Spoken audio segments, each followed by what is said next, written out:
آچه خوشبختی تو بختی من ای میدانی، آچه غمهای مرا از نگهم میخوانی.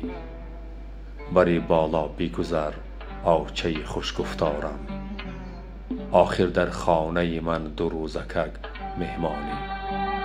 آچه غمخوارم به دیدن رود زارم بیمارم، آچه بی تو در و دیوار سیاهند به نظر کی می آیی باری دیگر.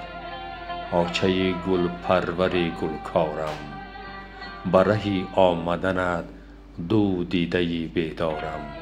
آچه جان به خنده هایت زارم به خدا افگارم، به کنارم برس آچه که والله بیمارم.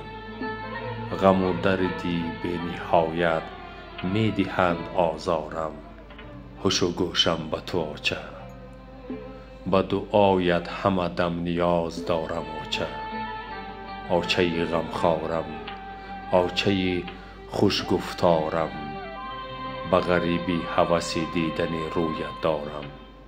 آرزوی آغوش و احساس بویت دارم. آچه خوش قد و خوش ابرو و جان و جگرم، غم دوری تو سوخت بال و پرم. من چسان تا دری درگاه امیدم بپرم، آچه جان عزیزم تاج سرم.